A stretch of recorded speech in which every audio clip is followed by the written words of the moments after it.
Broadcasting more than 2,000 games live and archived.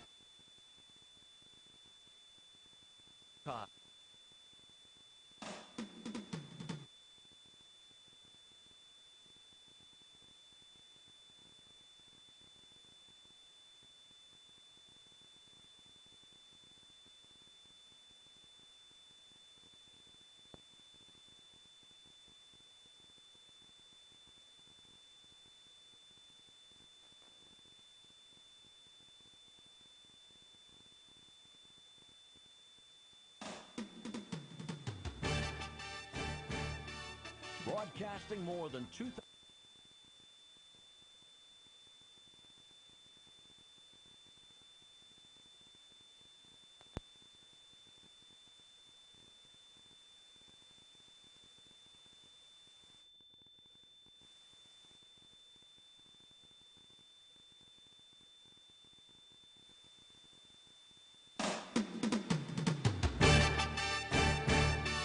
Broadcasting more than 2,000 games live and archived in 15 sports in over 10 counties in western Pennsylvania, as well as being the exclusive home for all the WPIAL playoffs and championships for nearly 2 decades.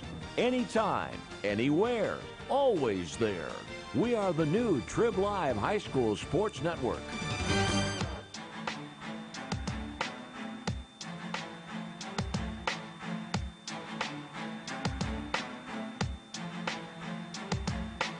Welcome to exclusive coverage of the 2018 WPIAL basketball playoffs, only here on the Trib Live High School Sports Network.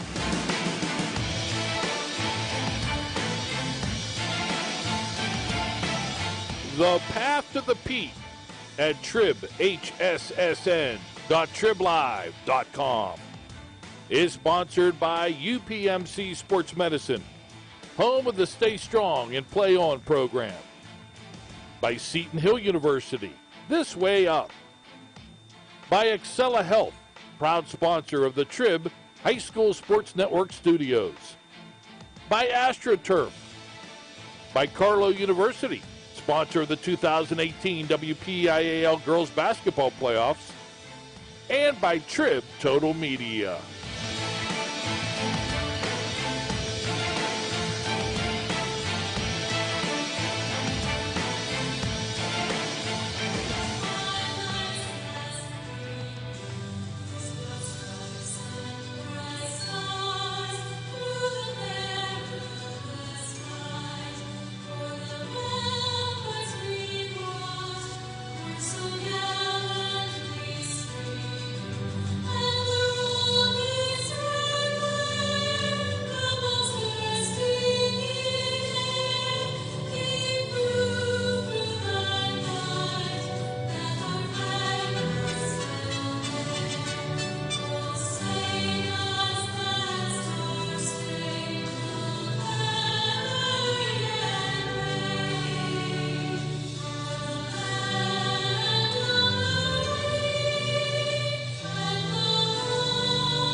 Quarterfinals weekend continues, and it brings us to Canon-McMillan High School, where this afternoon it is a boys 6A second-round matchup as the 4th seed Pittsburgh Central Catholic Vikings take on the 5th seed Penn Hills Indians. Along with Mike Azadian and Jess Levo, our videographer, I'm Don Rebel. We welcome you to our continuing exclusive coverage of the Path to the Peak, the 2018 WPIAL basketball playoffs. Penn Hills, second place, along with Fox Chapel in Section 3. Overall record of 20-3. A scare in round 1, but they survived 52-51 over Upper St. Clair. First postseason game for Chuck Crumby's Central Catholic Vikings. They didn't even make the playoffs a year ago, but they won Section 1. Overall record of 14-8. The starting lineups are being announced to this crowd here at Canon-McMillan. Let's check out the starting five for Dan DeRose's Indians. For Chuck Crummey's Vikings, here's Mike Azadian. Thank you, Don. For Penn Hills, Davian Stevens, a 6'5" senior guard who had 15 points in the first round game. 14 points in that first round game win over Upper St. Clair. Corey Fulton, a 6' senior guard who had 15 points in that win over Upper St. Clair. Cam Wiley, a 6'2" senior guard. Kayshawn Adams, a 6'6" senior forward. And Miles Yarborough, a 6' senior guard. 5 seniors for Dan DeRose. And for head coach Chuck Crummey's Central Catholic Vikings, Maurice Shipman, a 6'4" junior guard. Cole Mason, a 6'2" senior guard. Luke Nedrow, a 6'7" senior forward. Justin Tarrant, a 6'3" senior guard. And Tommy Farkas, a 6'8" senior guard. His Pittsburgh Central Catholic team has won 8 of 10 with only 2 losses in their last 10 games. 1 to Pine Richland, 1 to Kennedy Catholic. They started the season 4-5, ended at 10-3, 55.1 points a game. A good defensive team. They spread it around on offense. And for Penn Hills, quickly before we start, a 14-0 start, 6-3 at the end of the season with losses to Latrobe, Fox Chapel, Woodland Hills, all in section. And 67.7 points per game for Dan DeRose's team. They're a high output offensive team. And they give up 55.7 a game. You have our trio of officials. Let's do veteran crew: Justin Crum, Rich Ellsbury, and Chris Bonchowski. Rich Ellsbury tosses, and we are underway. Penn Hills traveling gold, Vegas gold, tops in shorts with the red numerals and trim. They work it underneath. Quick turnaround shot, no good by Adams. Tip, no good as well. Adams for Penn Hills. Quickly up the floor, Central Catholic. Shot around the rim and in, falling for Justin Tarrant. Vikings home white, tops and shorts, navy blue numerals, and the yellow gold trim. Stevens between the circles, uses up his dribble, needing help. Gets the dribble again. You can't do that. And the double dribble turns it over to the Vikings. We'll keep track of turnovers because that obviously is going to be a big factor in every basketball game. And the team that turns it over the least usually comes out on top. Mari Shipman with some pressure awaiting him at half court. Gets it to Nedrow. The Vikings settle in their half court for the first time. Nedrow, top of the key, finds on the right blocks. Cole Mason. Mason was falling out of bounds, keeps it alive. Now Shipman, left baseline jumper, no good. Rebound cleared by Keyshawn Adams of Penn Hills. Flying up the floor, Corey Fulton hits the brakes. Now gets it out to Wiley, top of the key. Fulton will reset. Fulton takes off from the right side. Tried to dump it late underneath to Adams, deflected and stolen by the Vikings. Shot by Nedrow. Near wing, no good. Saved from going out of bounds by Adams, and Penn Hills has it. Stevens down the floor. Good bounce pass right side. Layup good by Miles Yarborough. Took him a while. He finally got a good shot to fall. Stevens can rack him up the points, but he can also dish the rock too. Nicely done. Now Central Catholic, Tommy Farkas, the answer on the left blocks up and in. Yeah, it looks like Central Catholic so far down low, pretty effective. Ball smacked off of what appeared to be the foot of Davon Stevens, but they say no. It was last touched by the Vikings. I think it was Tarrant that got a hand in there. Corey Fulton to trigger. And the ball is stolen by Tarrant. Into the forecourt for the Vikings. Quick hands defensively thus far for Pittsburgh Central Catholic. Shipman launches a three. Rim no good. Tipped, and it comes all the way out to Miles Yarborough for Penn Hills. Gets it to Stevens. 6'5", but you'll see him run the point at times. Lobs it to Fulton. Fulton, left block, shot, no good. Had to try to shoot that one over Farkas. Back the other way come the Vikings, and a travel call on Tarrant off the pass from Shipman.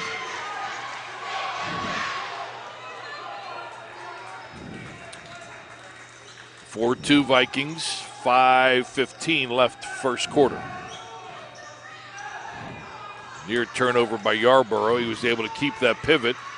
Underneath shot no good by Stevens. Back outside, three-pointer no good by Wiley. Out of bounds, last touch by Adams.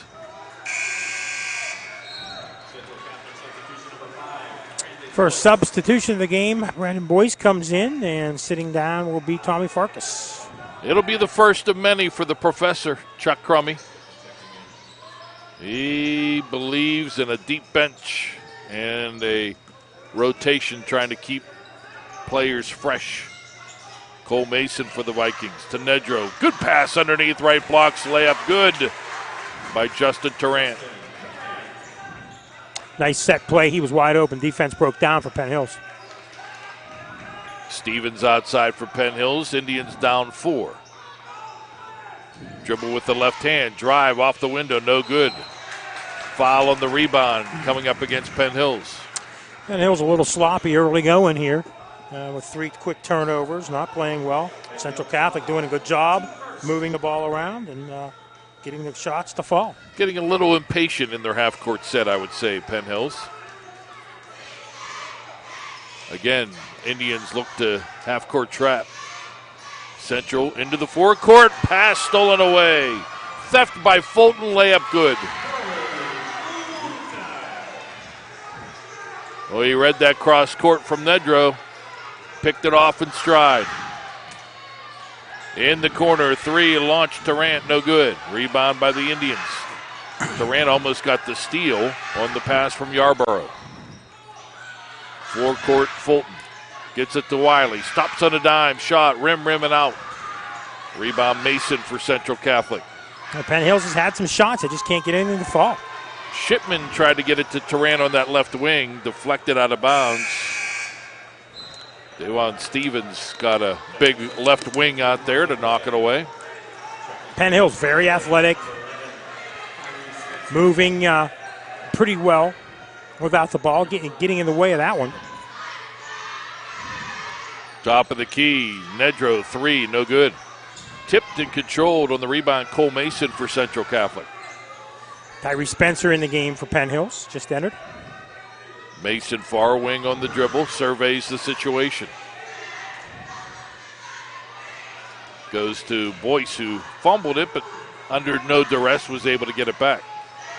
Now Carlin Gray.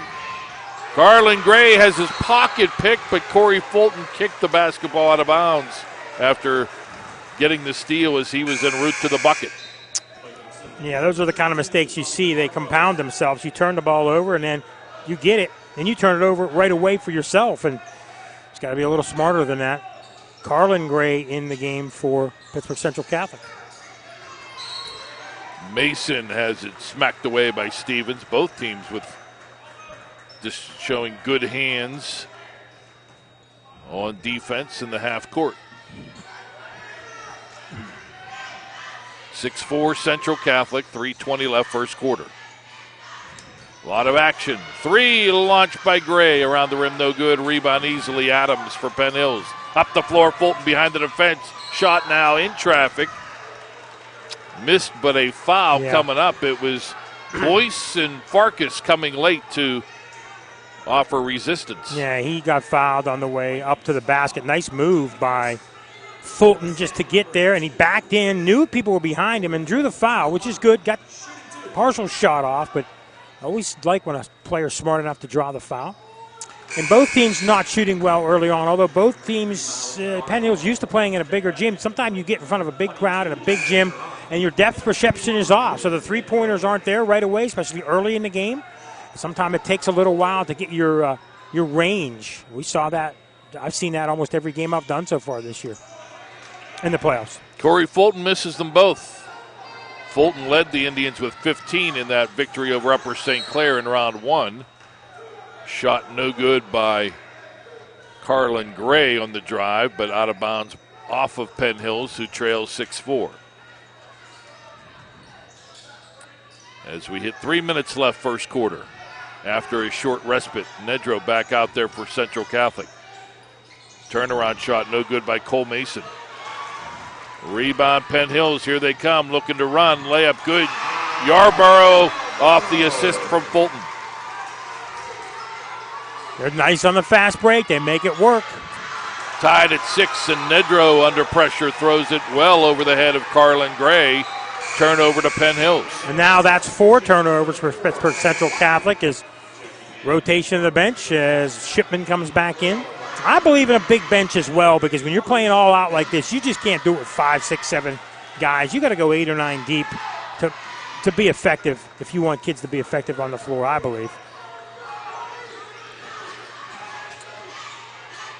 Corey Fulton has 2 white jerseys chasing him. Leaves Keyshawn Adams open. They get it back to Fulton. Everybody for Penn Hills up around the perimeter. Now they sneak Yarborough down underneath. In the paint, shot no good by Adams. Another opportunity. Adams, no. Kept alive by Yarborough. Yeah, they're very good down low. Again, like I said, very athletic, and they're just out rebounding and 3 chances at it. They reset. I haven't called Stevens' name much here in this first quarter. Powering his way down on the blocks, Corey Fulton. 6-foot senior. Well, he got some height on that jump. He played heavy there, getting down to the blocks. Turned around good. Penn Hills with the lead, 8-6. Oh, my, what an angle on the shot by Tommy Farkas, and he is fouled.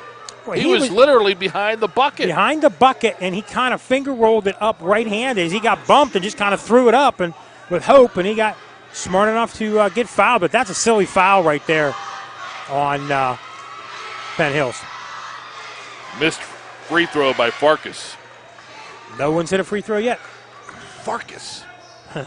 Penn Hills deadlocked at 8. Minute 30 remaining, first quarter. Stevens. Right-hand dribble. Down the lane. Here he goes to the hoop. Partially blocked by Nedrow, who gets it while falling out of bounds. Up to Brian Zubin. Yep. And a travel on the left wing by Maurice Shipman. You cannot move your feet like that. And I'll say it, like I said, every single broadcast. These kids in the regular season get away with that a lot of times with lesser officials, and now you get into these games, and you move your foot even an inch, you're getting called. These better officials get evaluated. From what I've been told by some officials, they do not move on because they move on based on their evaluation. So if they start missing calls, they get marks against them. They will not ref after that. So they got to make the calls. Stevens forecourt for Penn Hills in a tie game. Pass by Adams deflected. He gets it back. Then ill-advised pass underneath, deflected and stolen by Central Catholic. He was trying to squeeze it in there to Tyree Spencer, but then the Vikings turned it over as well. Unable to keep it in bounds, Justin Tarrant. Some of the rustiness or some of the bad play by Central, they haven't played in 12 days. Yeah, it's just amazing. It's yes, I agree. It's a factor, at least early on. Once you get into the second half, there are no more excuses. I agree. First quarter, even in the second, a lot of these teams so far this week, it's been that way. Fulton drive, layup, good. Well, he went strong and took Brandon Boyce with him off the window and in. 10-8 Penn Hills. In trouble is Mason. Does a nice job, gets it to Nedrow. Nedrow in the paint, drive, shot, no, but a foul. Might be a floor foul. Yes. You know what? Corey Fulton's just too quick on the blocks. He plays big at 6 foot, but he moves so fast. Central Catholic, they might have to make some decisions about how to guard him because right now, 6 points, and he's done what he's wanted to do down low. There's a reason last year in 6A, 3 of the 4 teams that got a first-round bye lost in the quarterfinals. It's nearly a 2-week layoff. Too much, in my opinion. Yep. Mason, foul line, jumper, good. That's a smart play by Mason. He waited. They gave in. They backed in on defense. He got the mid-range jumper inside the paint, and why not take it? Tied at 10, 6 seconds left. Stevens hesitating. Looks like he wants to take the last shot. No, dishes out to Wiley. Three-pointer, no good. Even after one, Penn Hills 10, Central Catholic 10. It's the WPIAL basketball playoffs only here on the Trib Live High School Sports Network.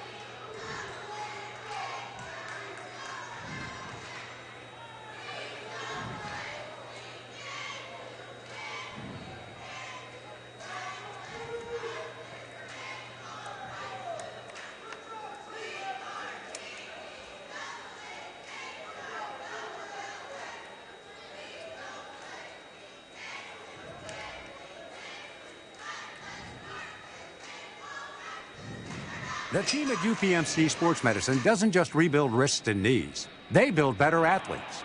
Athletes at every level who want to get stronger and faster and prevent injuries. Fact is, no other sports medicine program in the region is more experienced when it comes to treating, training, and inspiring athletes. UPMC, the official healthcare provider of the Penguins, Steelers, and you. Find out more at upmcsportsmedicine.com.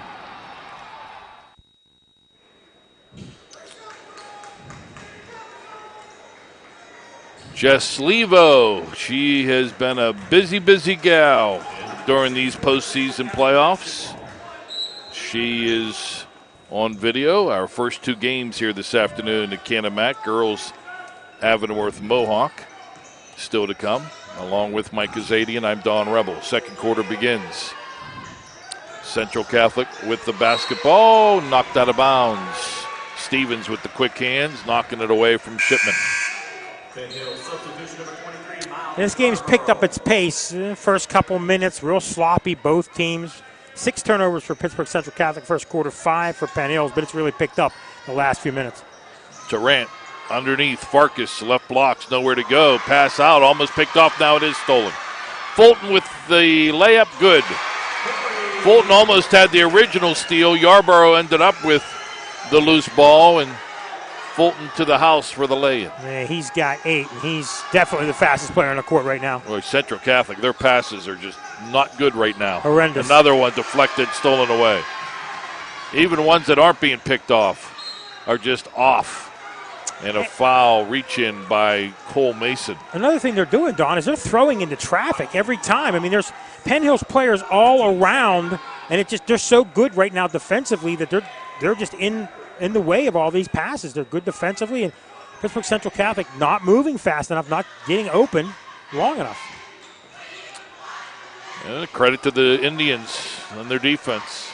Seems like there's 6 gold jerseys out there. Wiley to Stevens, between the circles, dribble, right hand, stops.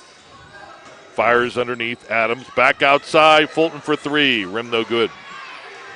Rebound, Nedro rips it away. Wide open shot, and they've got a lot of those recently.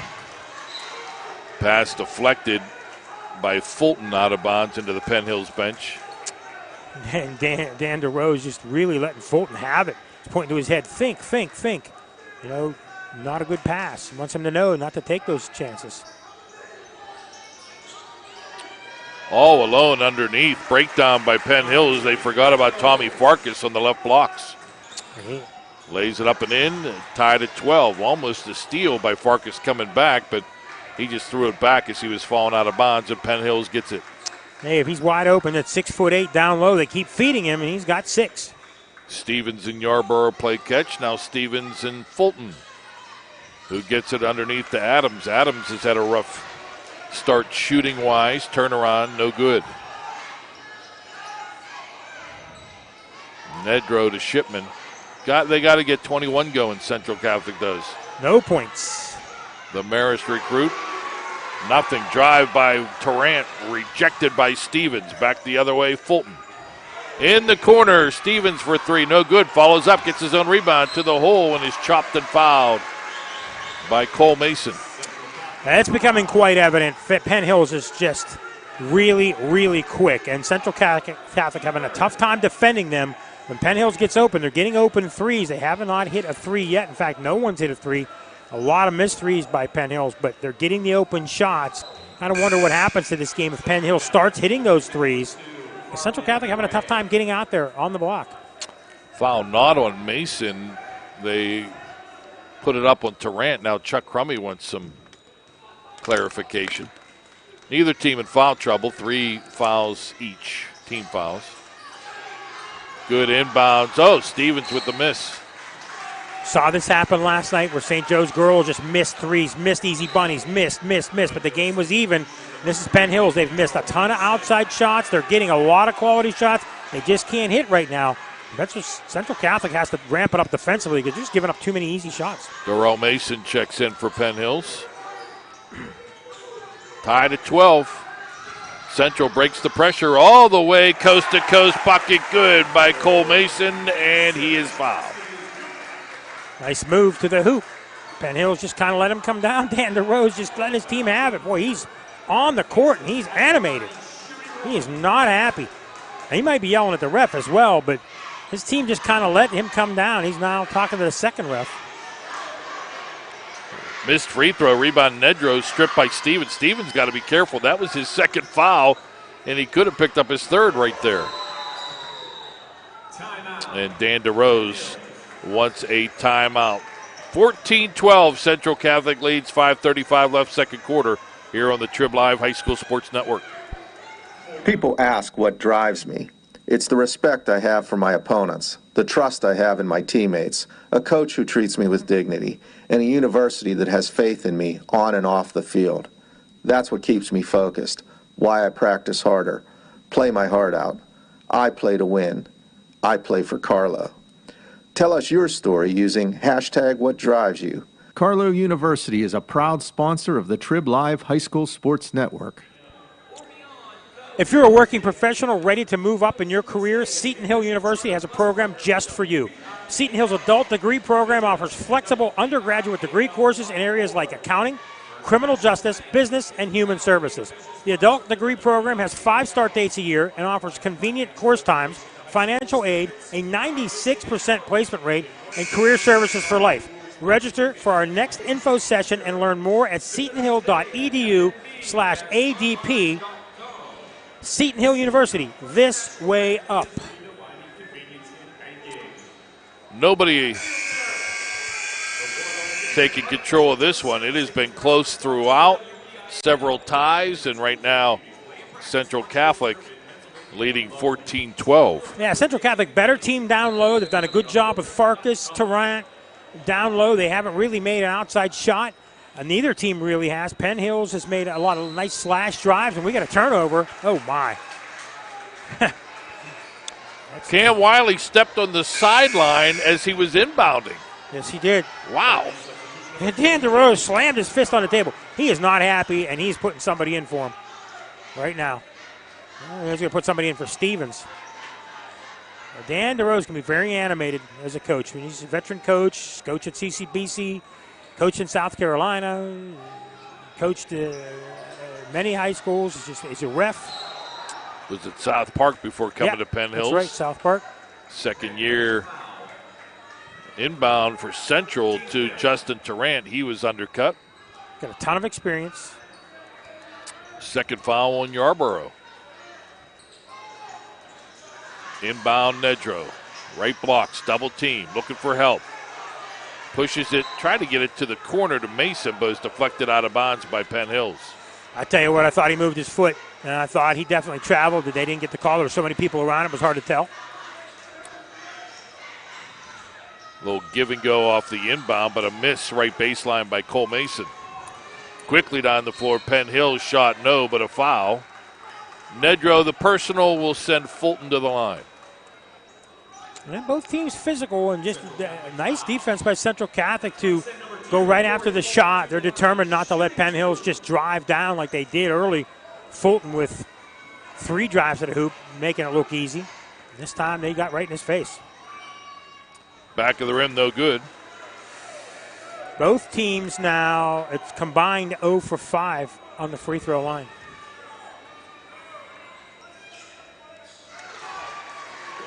Second shot good. 14-13. Mentioned second year. It's third year for Coach DeRose at Penn Hills. Nedro tied up at midcourt. Got to call a jump ball there, yeah. Yep. It's another turnover. That's 9. Now we got players in each other's face. And Nedro and Fulton, a little bit of a push, and the officials will get them together and say, all right. And you got to know as players, and they're back together, you got to know as players when you're fighting for the ball. It's nothing personal. It's my ball. It's your ball. We're both going to fight for it hard. They're not trying to hurt each other, but sometimes you got to walk away. And then it's afterward, it's both players hanging on to the ball, but no biggie. A little bit of smack talk. You want to look good in front of your bench and your friends and your family, and you don't want to take any gruff. Hey, I get that, but you know what? You don't want to hurt your team by doing something stupid. One technical, a couple technical fouls in a close game could mean everything. So the Indians get the ball back, trailing by 1. 5:09 left first half. This has not been a masterpiece, at least to this point, by any means. Wiley, Fulton, quick pass underneath. Stevens, left blocks, nowhere to go. Back out to Fulton. Fulton drives in, 15-footer, rim no good. Tip controlled by Adams for Penn Hills. Out to Stevens, ball slipped through his hands. He gets it back, takes off to the hoop, and that's a violation. Exactly. Yeah, it looked like it might have been tipped, but it wasn't. It was, as you said, slipped through his hands, up and down, travel, whatever you want to call it. They don't call the up and down anymore, but it's still essentially a travel. Good call by the refs. And Penn Hill's still so quick.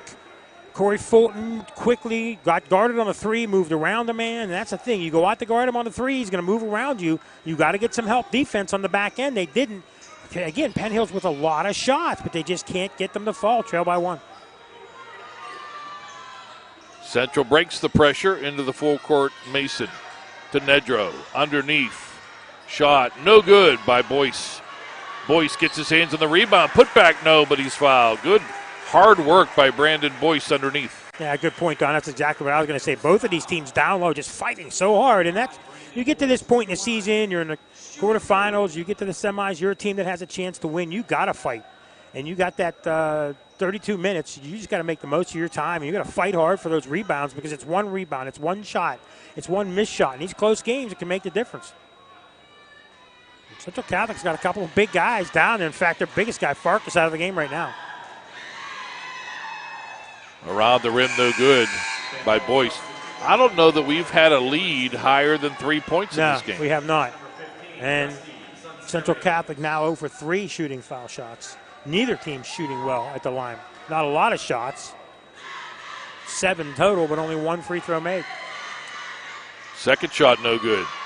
Deflected way out by half court. Central tries to save it, but they cannot. Good effort by Gusty Sunseri. But yet another empty possession. Yeah, some of this is attributed to the layoff. There's no doubt about it. I know things are different than when they had 4 classifications where you played right away and then right 2 days later. Now it's so much different. I understand why, but it doesn't make for a great brand of basketball. You didn't have buys because you had 4 sections and you had top 4 making it. That's a 16-team field right there. They could go back to that. You're going to put too many teams in the playoffs who probably don't deserve to be there. But this long layoff really, really hurts teams shooting-wise. Stevens coming across the lane. Well, keep in mind that long layoff doesn't pertain to Penn Hills. That's true, but they even played then, last Saturday. Even then, they played Saturday. You're playing a week later, and they've got a 6-day layoff. So you're used to playing every other day all season long, pretty much. Sometimes 3-4 games a week. Now you're playing 1 game. And you can scrimmage all you want and practice all you want. It's not the same as being in front of a gym.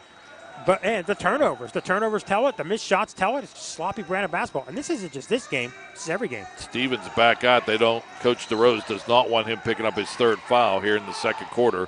Ball knocked out of bounds by Penn Hills. Plus, to be honest, Stevens has struggled. He and Nedro, the 2 big guns, have done very little offensively. A lot of that's contributed to the defense, but again, they got a little sloppy and got fouls, and they got to sit down. And credit to Dan for knowing that. The good coaches know who's in foul trouble. Their assistants are telling them, they're reminding them, hey, get him out of there, get him out of there. That's what you need good assistants for.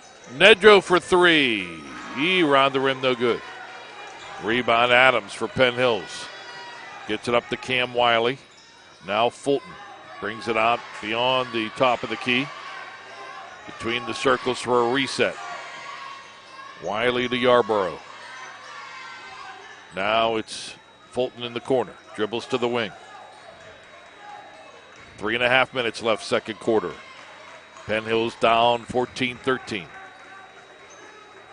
Fulton, very deliberate half-court set here for Penn Hills now. Fulton takes off, kicks it out. Right side, Wiley doesn't shoot. Hey, good defense by Pittsburgh Central Catholic. Tarrant all over the outside shooter. Fulton. And a 5-second violation against Penn Hills. Or no, they're going to call a foul. I'm sorry, a moving screen on Tyree Spencer. Yeah, I was going to say, boy, it didn't seem like it was 5 seconds to me because they kept making the attempt, but I didn't see the moving screen. That's what I thought it was, the 5-second call. Drive, layup, good. Nedro would not be denied there on the left baseline. 3-point lead for the Vikings. Drive, no, but a foul coming up off the Corey Fulton miss. Block is going to be called against Tommy Farkas.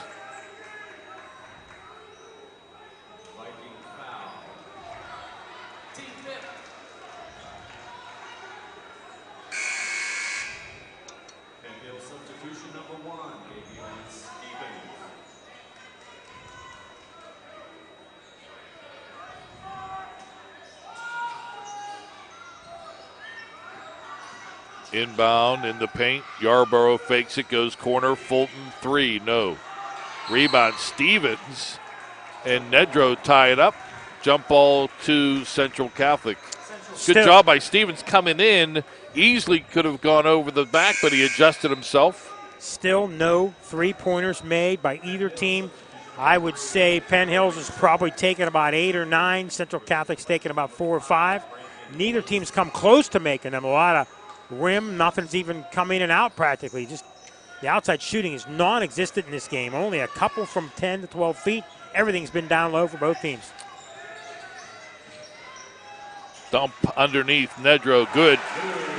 Looked like Mason was going to go for the 8-foot floater. Instead, he got it closer to Nedro, who lays it up and in, and Corey Fulton with the answer from 10 far side, 18-15 Central. Now things picking up. Short jumper, good by Justin Turan. It's like these teams hit a button. Fulton flying down the floor. Pass underneath, shot, good. Daryl Mason with the bucket for Penn Hills. Nedro for Central Catholic. Good pass to Turan. He has the ball knocked away, though. Good hands by Yarborough. Up the floor for Penn Hills. Trailing by 3. Right side, Wiley for the equalizer. It's good from the near corner. And we're deadlocked at 20. Shooter's got to just keep on shooting. That's what you got to do. That's your game. Boyce on the drive, loses the ball out of bounds. But a foul is coming up on Penn Hills. Less veteran coaches than Dan DeRose might change the offense, but if you've lived by that 3 all year long and you keep shooting it, you can't change your game plan mid-game because you're not hitting threes. You just keep shooting. You figure your percentages are bound to turn around. And if Penn Hills can start hitting some outside shots, Central Catholic could be in a little bit of trouble because Penn Hills just getting open shot after open shot from outside. They finally hit one. It took almost 2 quarters. Brandon Boyce, 1-1, as that's the 8th team foul on Penn Hills. He hits. Only 5 team fouls on the Vikings with 1:31 left in quarter number 2. That's their first free throw made. Miss of the second. He is 1 of 4, Boyce, from the line. Yep. Stevens brings it up the floor himself for Penn Hills. Gets it to Adams, now to Wiley. Wiley to Yarborough. Yarborough stripped, but a foul called on Maurice Shipman.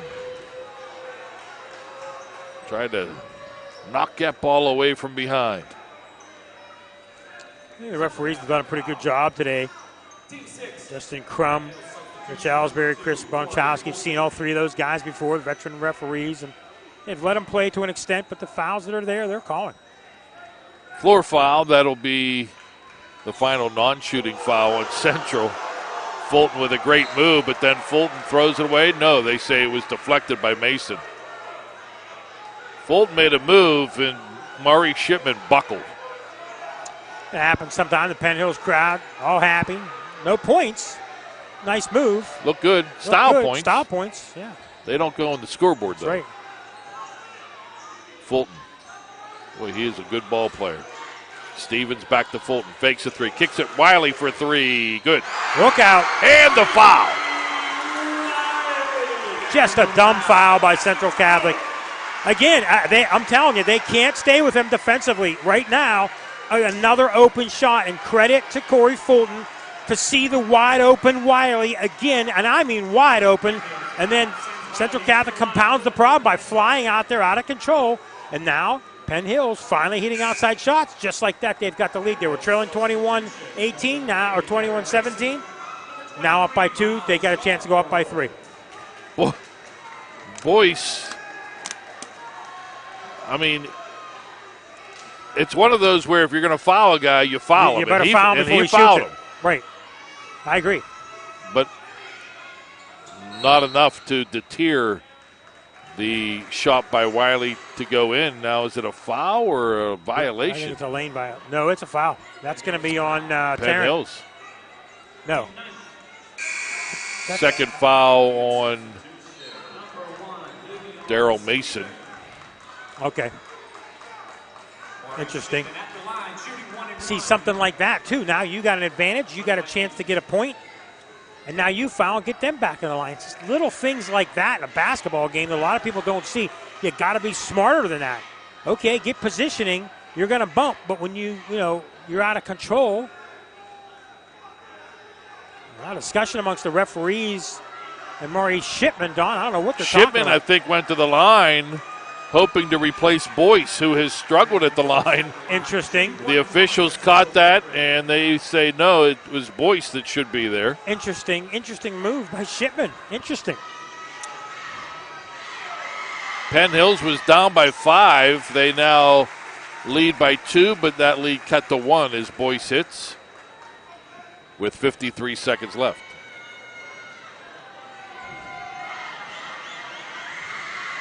Second shot, good. We're tied. Made 3 of their last 4 free throws. Back into the game is Farkas. Well, they need him down low. 6'8" for rebounding. Feed him the ball. Early second quarter through the first, he was their best player. Now, been sitting a lot in the second quarter. Wiley to Stevens. Fulton. Stevens. 35 seconds left. All up by half court. Corey Fulton. Maybe trying to lull the Vikings into sleep here. All this play out by half court, looking for maybe a backdoor cutter. Fulton, Wiley, and Stevens take turns with the rock as we're down to 10 seconds left. Lob into Stevens. Tried to force it underneath to Yarborough. Good defense, knocked out of bounds by Shipman with 5.5 left. Yeah, smart play by Stevens, who was triple teamed, and he knew there was another guy open. Instead of taking a wild shot, he gave the ball up, but it got knocked out of bounds. They still got time. Inbounds play, 5.5 seconds. It's a lot of time. Fulton to trigger. Lobs it, trying to get it to Adams. It was tipped to Stevens, and he misses. Another chance for Adams, no good. As the first half comes to an end. We were tied after 1. We're tied after 2. It's Penn Hills 23, Central Catholic 23. It's the WPIAL basketball playoffs. The Path to the Pete, round 2. Here on the Trib Live High School Sports Network. 380 Discount Warehouse in Murraysville carries a full line of brand new furniture at discount pricing. 380 Discount Warehouse carries Ashley, Liberty, Vaughn Bassett, and Best Home Furniture, and many more. You can special order your furniture at discount pricing. While you're there, shop the many other departments, including tools, automotive, food, pet and wildlife, household goods and cleaning supplies, lawn and garden, and seasonal holiday decor.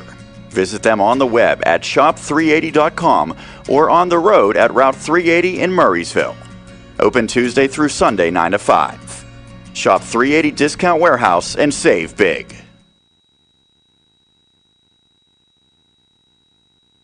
Check out the new Trib Live High School Sports Network on social media this season. For breaking news, scores, pictures, videos, links to our articles, and more, follow us on Twitter and Instagram under the handle Trib Live HSSN. Get in the conversation on Facebook at facebook.com/TribLiveHSSN. And on our YouTube channel, you can find thousands of interviews with local student athletes and coaches, plus highlights and full games. The spot for Western Pennsylvania high school sports on social media this season is the new Trib Live High School Sports Network.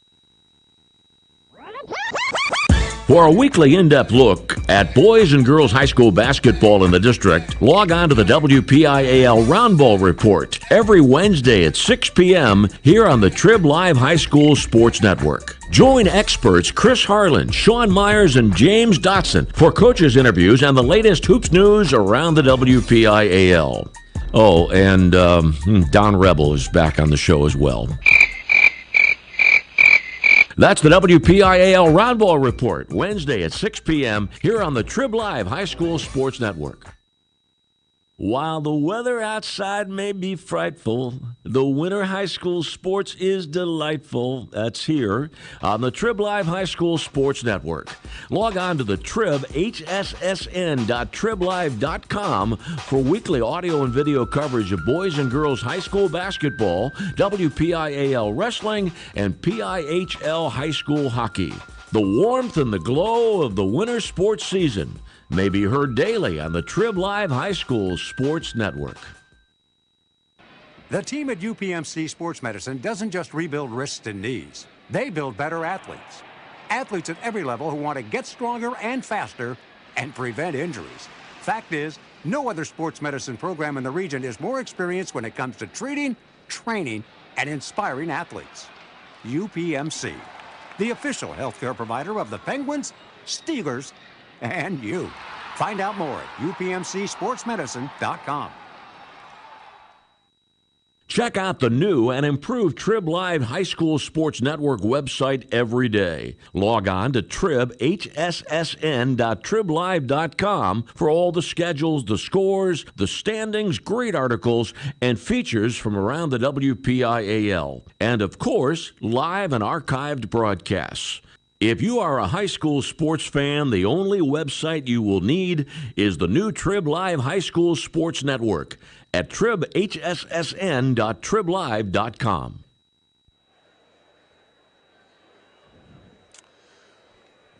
Canon-McMillan High School, the head-scratching site of these two eastern schools.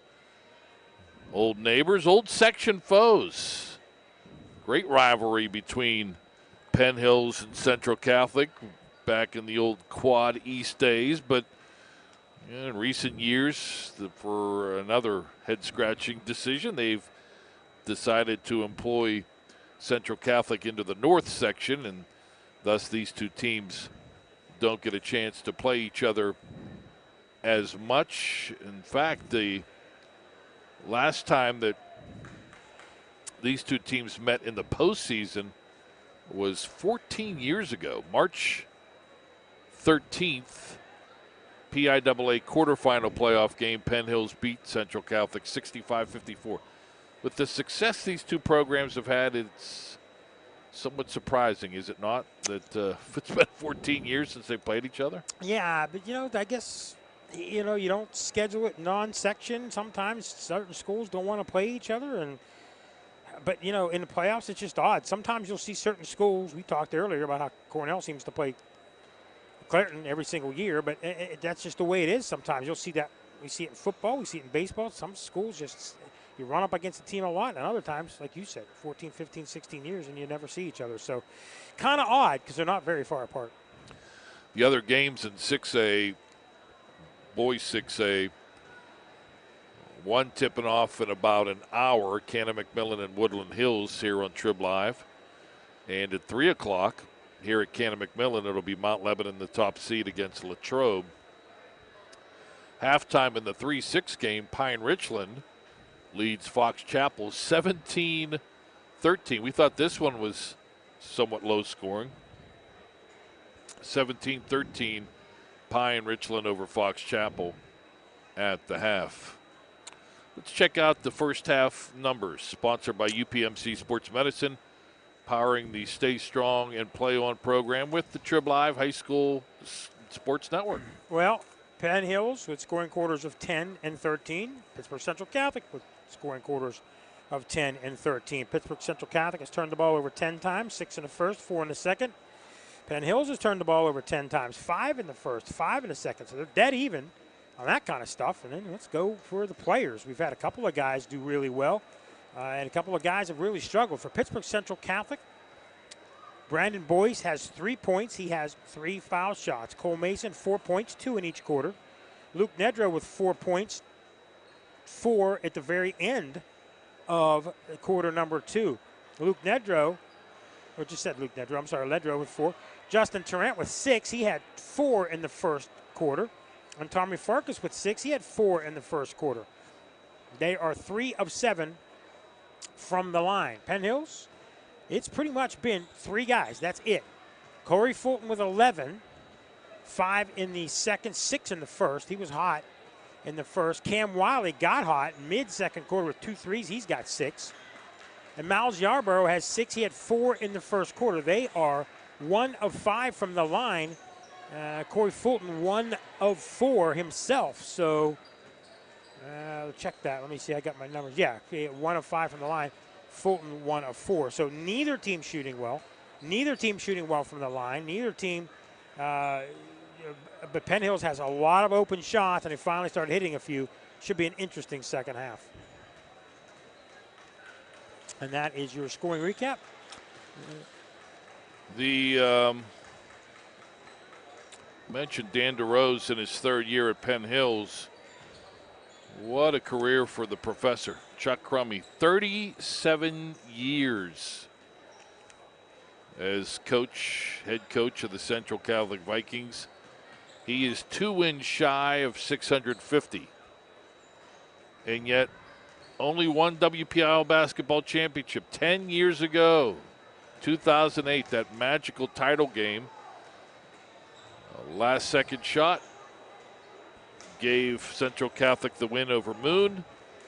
I remember that. And, it doesn't matter. It doesn't matter how long you've been around. I mean, there's a lot of good teams. It's hard to win a WPIAL title, especially in the higher classifications, because there's a lot of good basketball, a lot of good players, a lot of good programs. Just not easy. Well, to echo that sentiment, Penn Hills, which has had a very good basketball program for decades, dating back to when the professor took over at Central.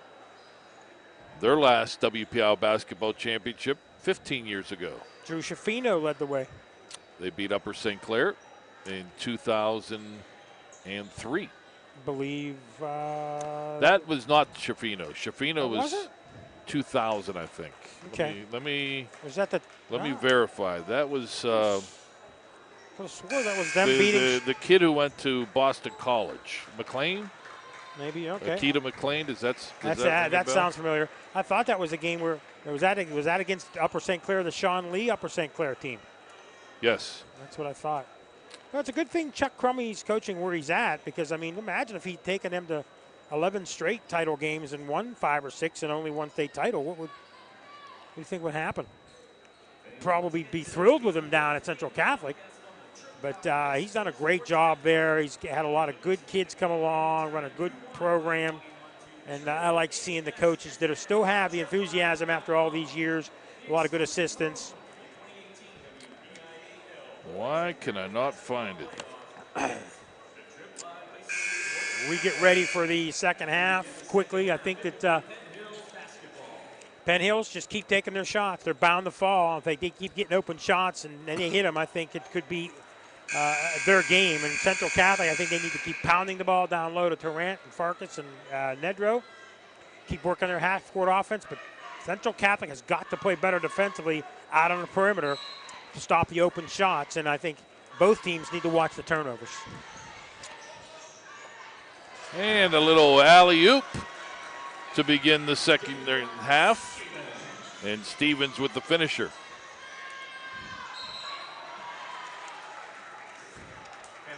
And now an Indians foul. Second foul called against Keyshawn Adams.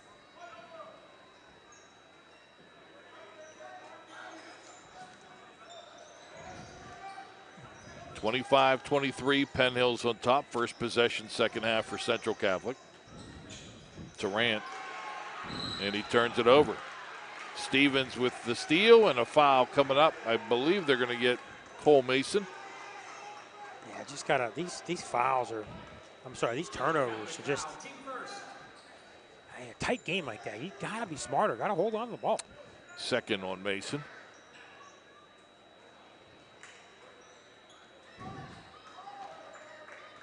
Penn Hill's pretty strong finishing kick to that second quarter. See if it's going to carry over here into the third. So far, so good. Fulton, far side. Head fake brings it out. What an athlete, Corey Fulton. Key member of the football team for the Indians. Stevens, foul line jumper, short. Well, he just can't get going, can he? Deflected, comes to Mason. He'll bring the ball up the floor himself. Shipman. Knocked away, he gets it back. Fulton almost with the steal. Nedro, wing three, no good. Rebound, Wiley up the floor, layup, Stevens good. They got him down low on the blocks. That's good for them. Now we got timeout. Yep. Chuck Crummy, once time, doesn't like how this third quarter has started. 6:42 left. And Penn Hill's their biggest lead at 4. If you're a working professional ready to move up in your career, Seton Hill University has a program just for you. Seton Hill's adult degree program offers flexible undergraduate degree courses in areas like accounting, criminal justice, business, and human services. The adult degree program has 5 start dates a year and offers convenient course times, financial aid, a 96% placement rate, and career services for life. Register for their next info session and learn more at setonhill.edu/ADP. Seton Hill University, this way up. I think Chuck Crummy realizes his team is just not as quick as Penn Hill's. And if Penn Hill's going to push the ball up like this, get it to Stevens down low to get him going, they're going to find a way to get somebody on him and be a little smarter. Mason on the near wing to Nedro. Open three, top of the key, no good. Rebound Stevens. Outlet to Fulton. Fulton jumper from 12, good. They're starting to hit their shots. Look out. And another turnover. Stevens with the steal. Lobs it up to Fulton again. Fulton, though, trying to bounce it down to the left blocks to Wiley, went right through his legs. Penn Hills with a chance to go up 8. Man, I'll tell you what, in a low-scoring game like this, that's a huge lead. And just made a mistake. Central under duress into the forecourt. Shipman. Farkas gets it over to Mason.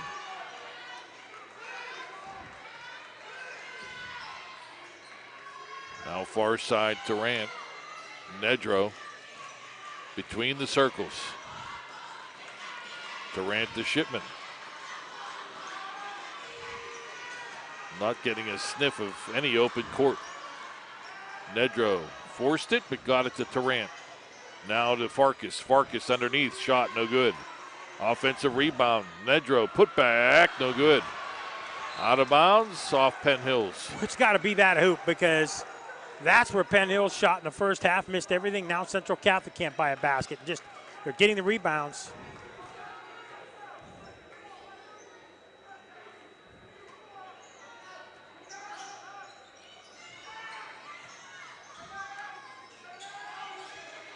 Nedro to Mason, right blocks. Now he dishes to the left blocks to Farkas, whose shot's blocked but a foul. Farkas got that ball. Why not go up? I know. Go up hard.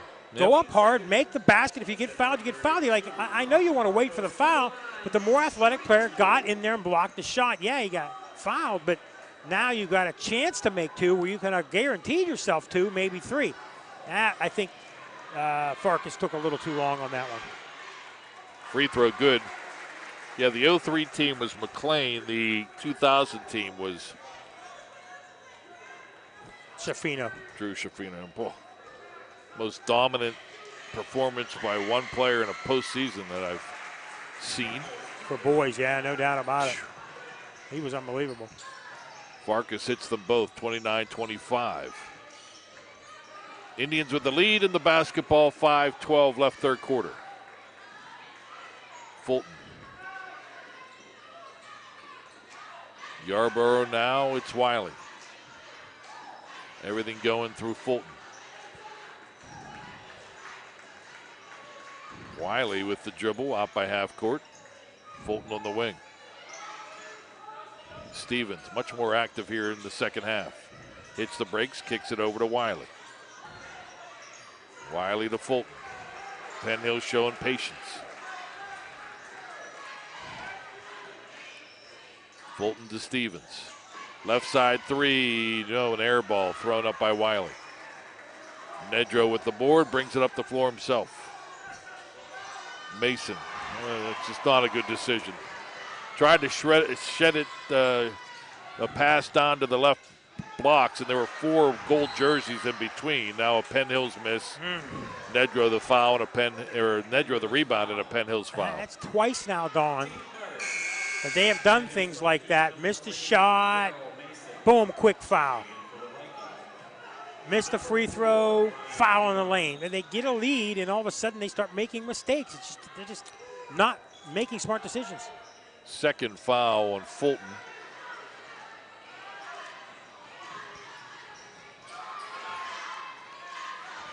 Shipman launches a three. Rim no good. Tip Nedro out of bounds. Oh, they're going to give that to Central. I thought Nedro tipped that ball. Well, Shipman had all day long. He had time to set his feet, see where he was at. Anytime you have all day like that, I'm surprised Penn Hill just left him wide open. Shipman uses up the dribble, little cutter, shot good, and a foul. Justin Tarrant, the leaner, gets the deuce and can make it 3. Now Tarrant, Farkas, Nedro, all have taken shots within 10 feet and made them. That's been their offense. Nothing from the outside, no three-pointers. And again, now 5 of 9 from the line. So they need those down low points if they're going to win this game, because they have not, unless they can start hitting outside shots, the big men got to get it done. Keyshawn Adams, third foul, free throw good. Central down 1. Penn Hills had a chance to make it 8 earlier, so both teams keeping this one close. Fulton to Wiley, almost picked off by Bryant Zuban. In the paint, Adams tried to split the defense and is fouled. Yeah, this is quickly becoming one of those games where it's obvious that the outside shots for neither team are there. Few for Penn Hills, but everybody's going to feed down low, and we're going to get a lot of fouls, and this could be how this game is determined. Who hits their shots and who doesn't. Neither team shot well in the first half from the line. But if you're going to keep feeding guys down low and the defense is packed in like that, we're going to see a lot of foul shots. Back of the rim, no good. On the shot by the 6'6 senior, Keyshawn Adams. Both teams subbing in and out regularly.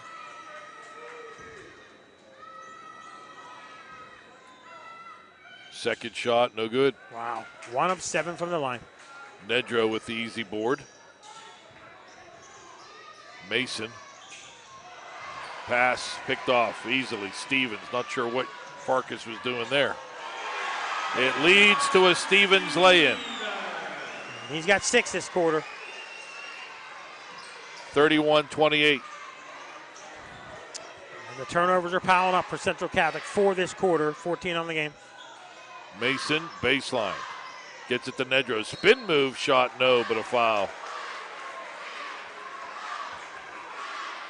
A lot of times nowadays officials won't bail you out when you're a little out of control on that kind of drive. He's smart enough to lean in, though. Lean in, and the guy who was defending him was moving, and contacts. He got a, yeah, that could have been a non-foul. I agree.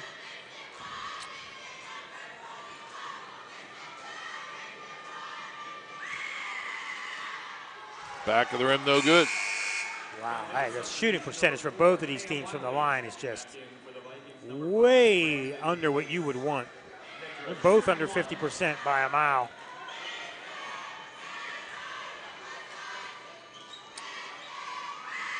Second shot, good.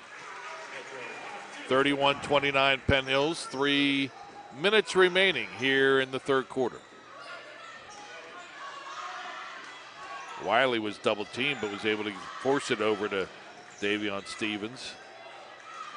Stevens on the dribble. Now to Fulton. Back to Stevens. Drives, but had the ball pop loose. I think Boyce got a hand in there to knock it away. And Central has it. Shipman to Mason. Now Boyce. Pass knocked away. Boyce, good hustle, was able to push it over to Mason. Keep that ball alive. Well, Penn Hills is swarming. A little touch, a lob pass underneath. Touch shot by Cole Mason up and in. Little version of an alley-oop there. Ties it up, 31-all. Stevens for three. Back of the rim, no good. Well, Central Catholic spreading it out. Everyone getting in. That's what they do. Not one guy. Everybody touching the ball. Rebound, Boyce. We're tied at 31. Fox Chapel, Pine Richland tied at 30 as they go to the fourth quarter.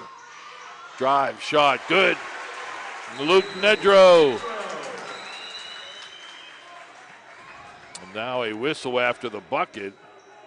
Delay of game warning, Central Catholic. And a warning against the Vikings for hitting the ball after it goes through the cylinder.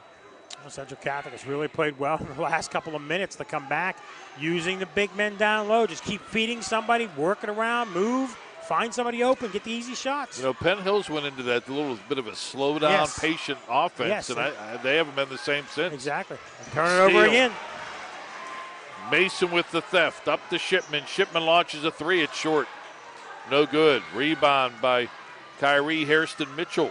He brings it up the floor, or got it to Fulton up the floor, and Fulton is fouled when it looked like he may have traveled. 5 steps easily. I can't, well, they gave him one there because previous down, I thought on the turnover it was a foul. Dan DeRose was screaming at the referee, thought he got his arm hacked.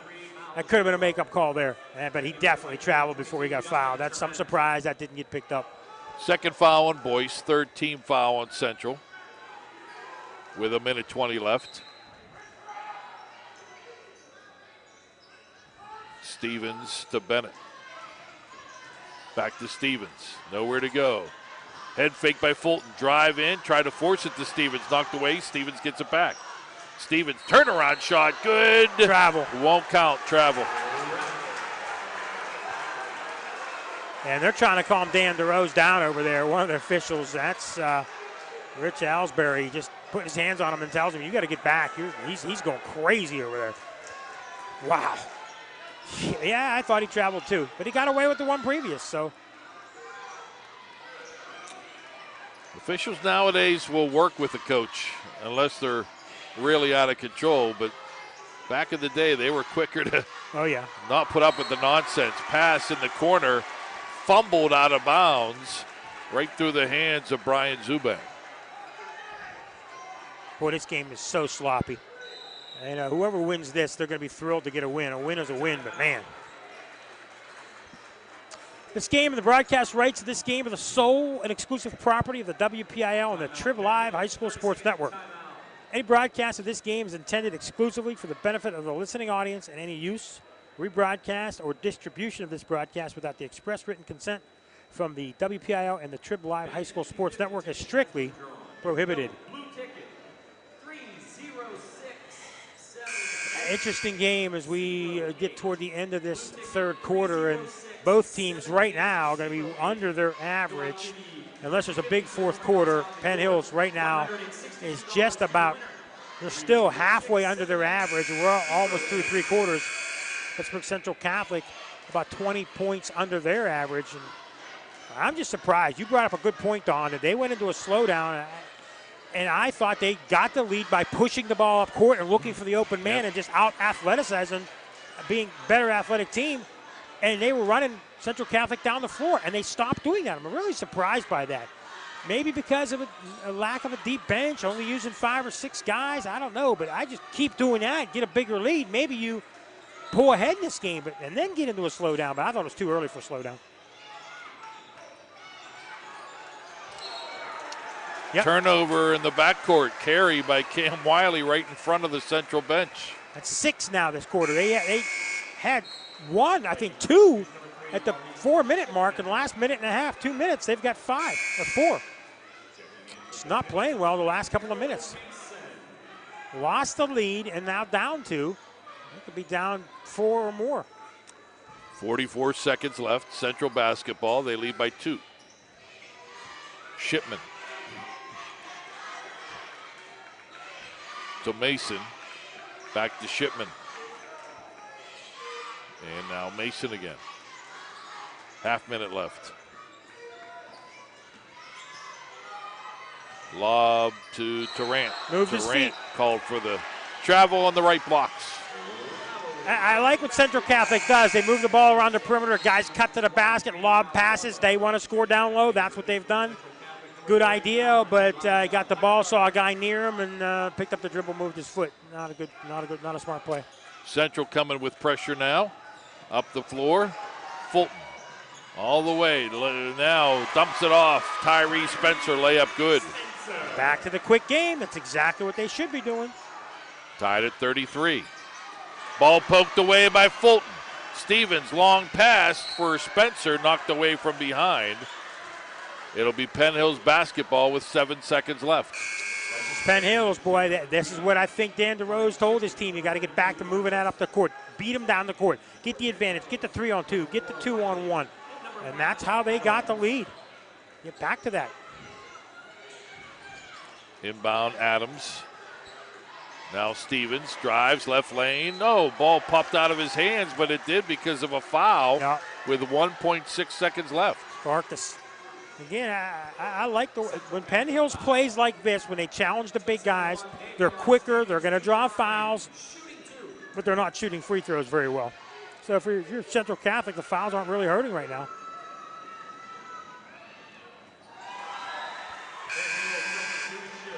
Stevens breaks the tie, so we were tied after 1, tied after 2. Does not appear we will be tied after 3 with 1.6 left. He hits them both.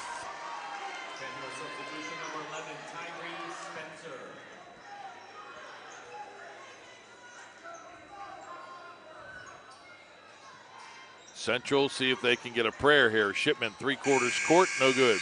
End of 3. Penn Hills 35, Central Catholic 33. It's the WPIAL Boys Basketball Playoffs only on the Trib Live High School Sports Network.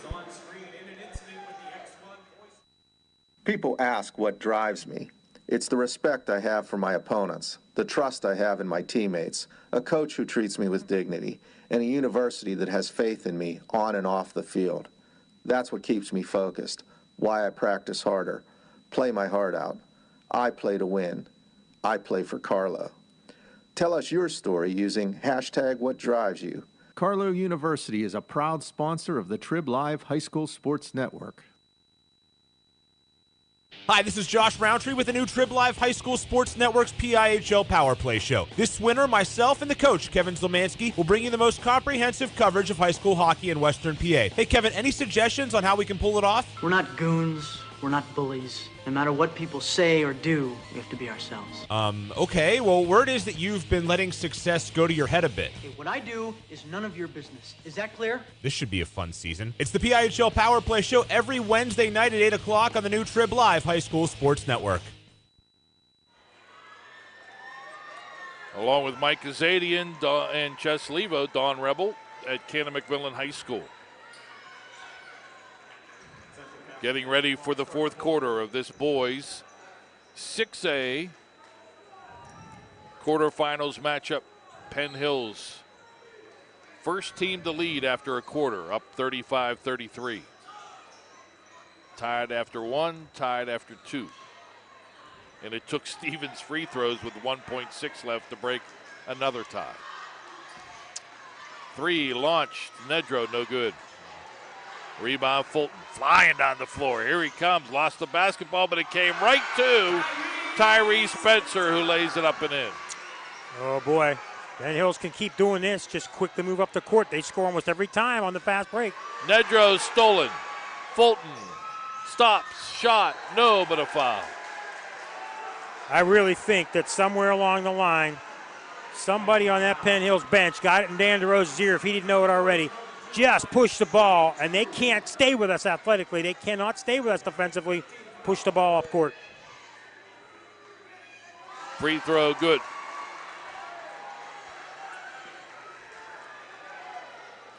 Turnovers, 15 for Penn Hills after 3 quarters, 17 for Central Catholic. Second shot, no good. Indians lead at 5.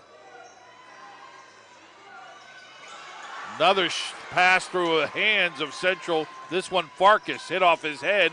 Penn Hills has it. Stevens the miss. Follow up good by Yarborough. And Central calls time.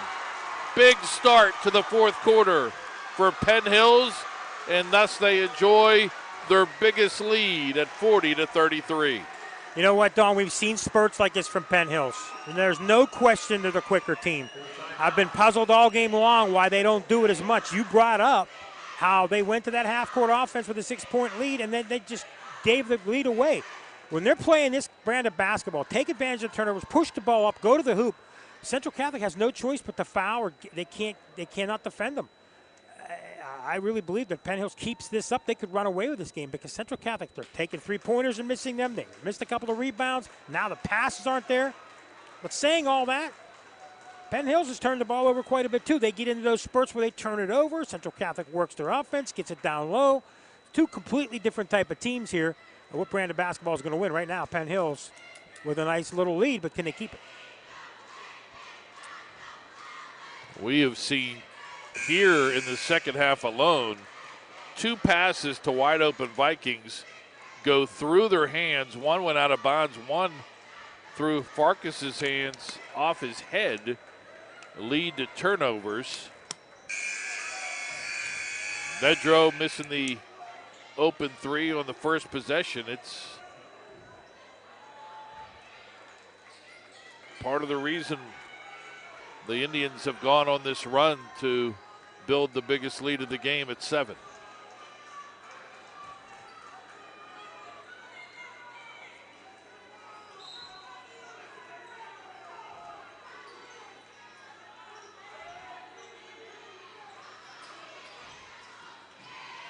And another turnover by Central. Ball, though, is going to deflect off Stevens. Good effort by Yarborough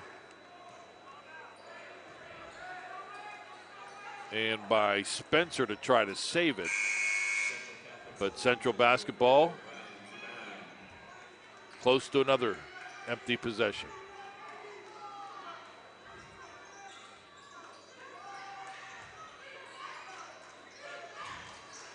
Inbound to Boyce, and he throws it away. Wow. You got to give Penn Hills a lot of credit, but a lot of this is also on Central Catholic's decision making.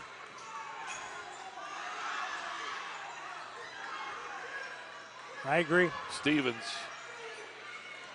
Now Penn Hills spreads the floor. Stevens with it.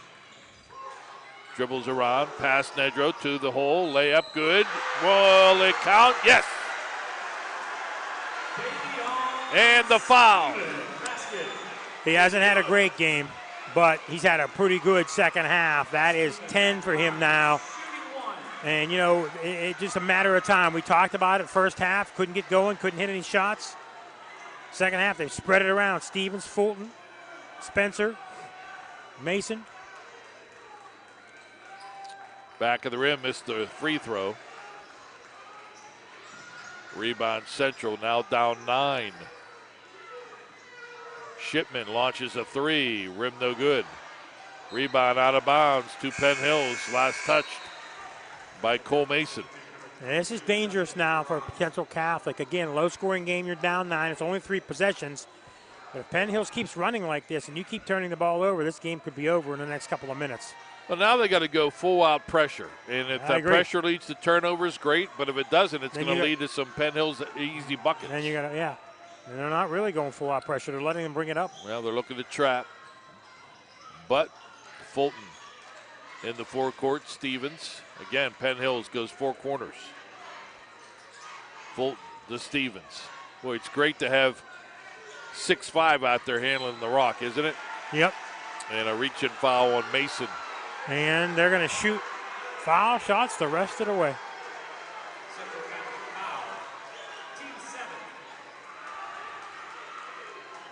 Third foul on Mason.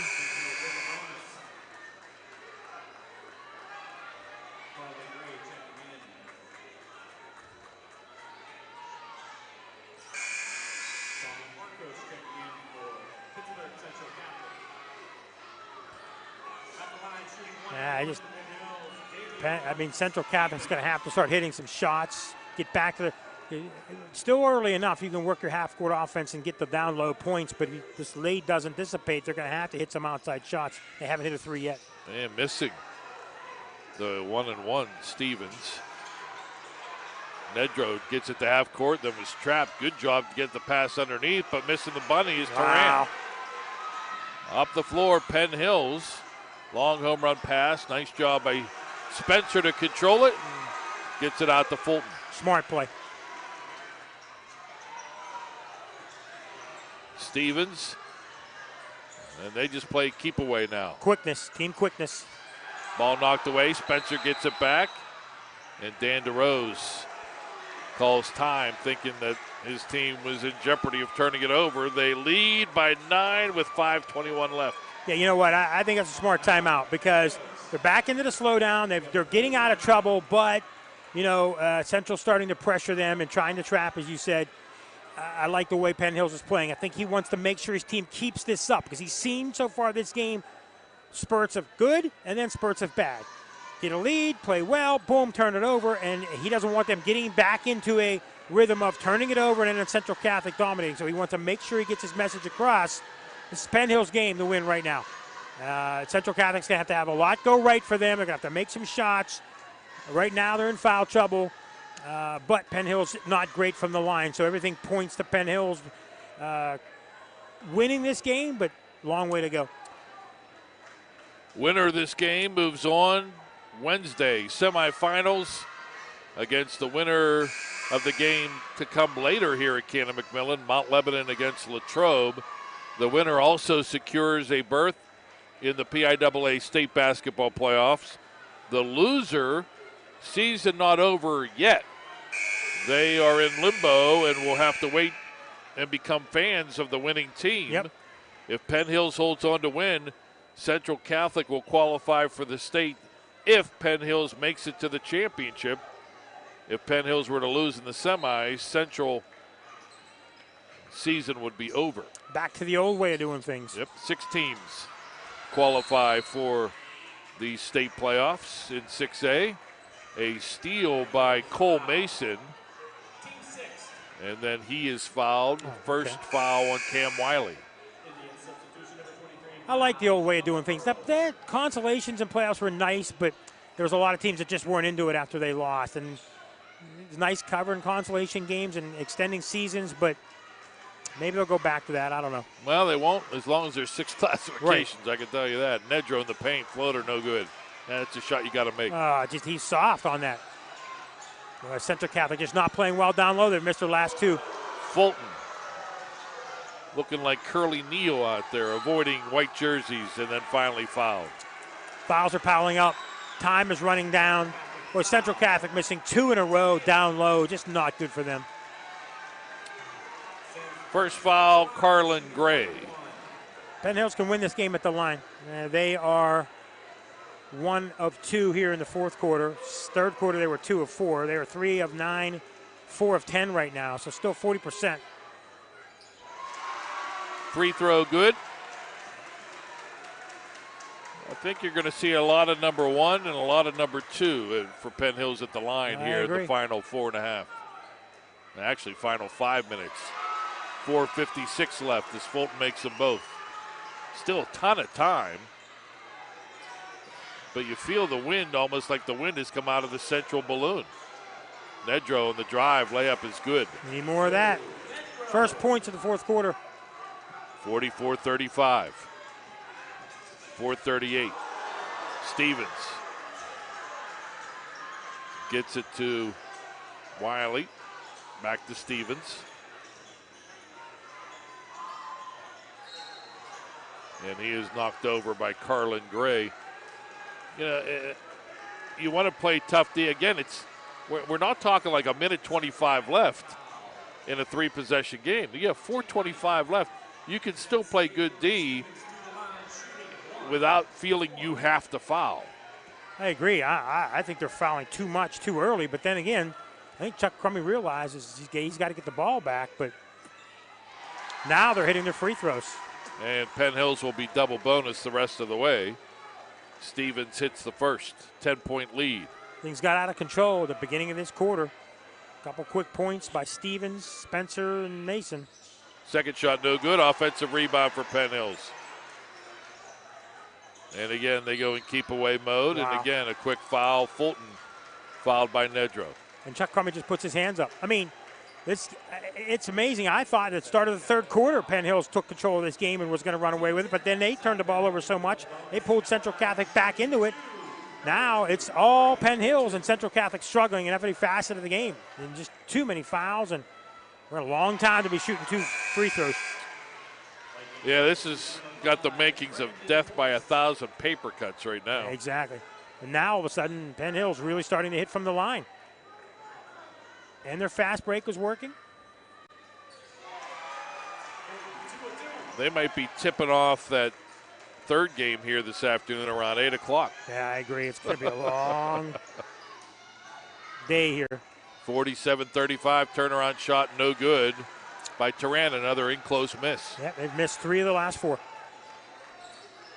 Indians up the floor. Nedro knocks it away, but it comes right to Wiley. That's Penn Hills. They have got some bounces here in the second half. They have. Several balls knocked away that went right to teammates. They're just too fast on offense. They're too fast bringing it up the court. And look right there. There's a foul. Their first step by everybody on the court is just there's nothing bad about Central Catholic. They just don't have the athletes to keep up with Penn Hills. That's all there is to it. And Second foul on Turan. Penn Hills taking advantage. And they're going to go. And Fulton's going to go back to the line again. And hit.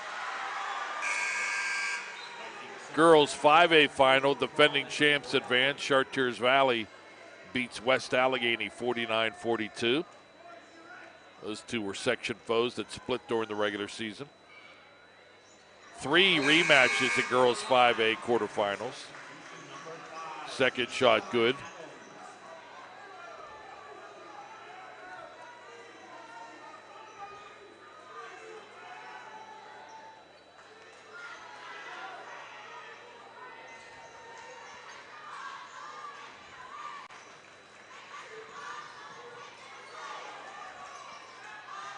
Nedro underneath, shot, good, and a foul.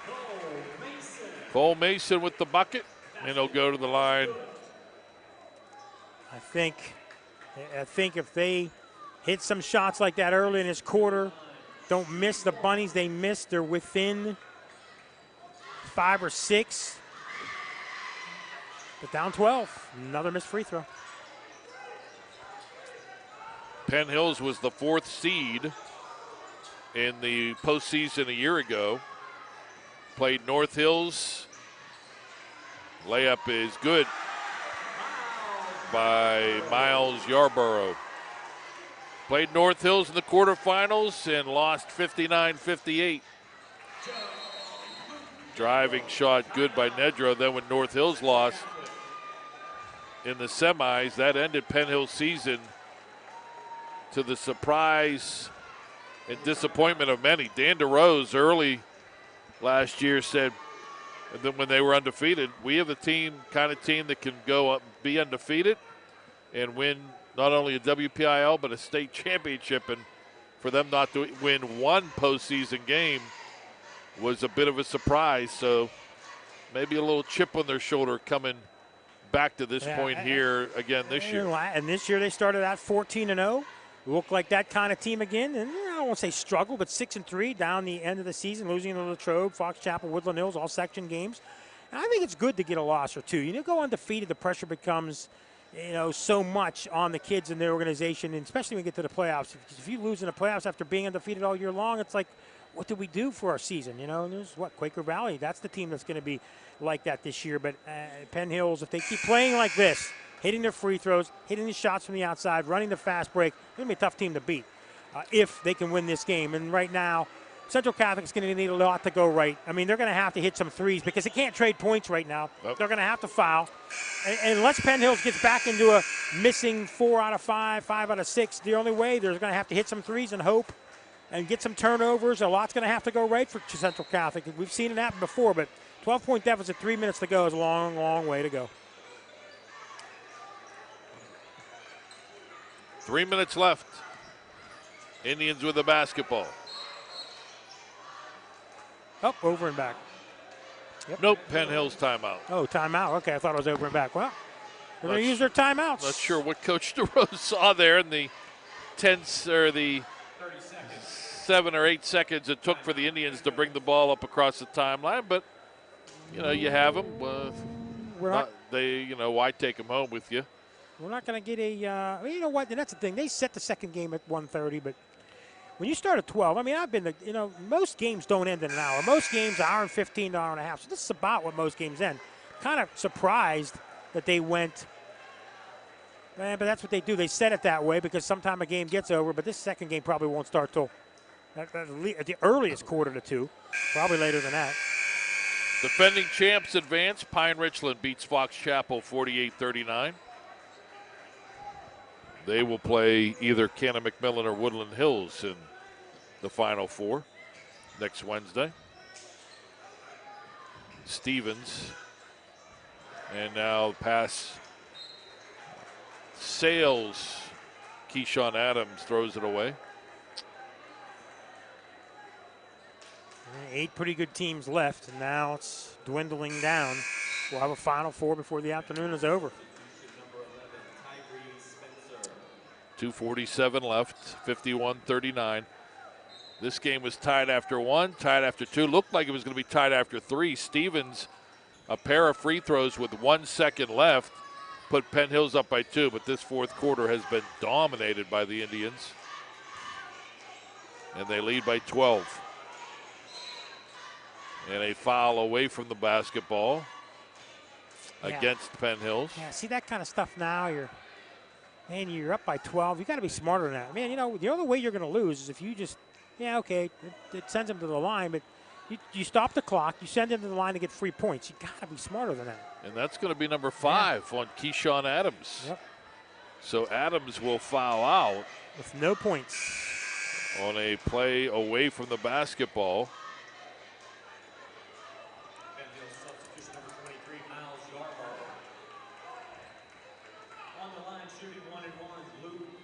Vikings either need to really amp it up defensively or hope that Penn Hills hits a wall from the free throw line.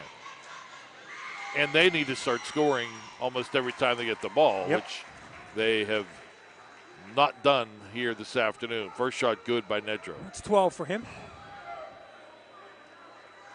Call it a quiet 12. I think beginning of this fourth quarter when Penn Hills went on a run, and they didn't respond and missed a couple easy bunnies, things got ugly. Second shot good, but the best might be still to come for Nedro and the Vikings. Never know. Oh, near steal there. Looked like that ball may have bounced off Fulton out of bounds. That's right. I mean, you get a steal, you hit a 3, you cut it to 8, 7, and Penn Hills gets in a little bit of trouble turning the ball over. They've only turned it over 1 time this quarter, so if they have a problem, and Central Catholic can get right back in this, but they got to cut it to a 2-possession game before a minute.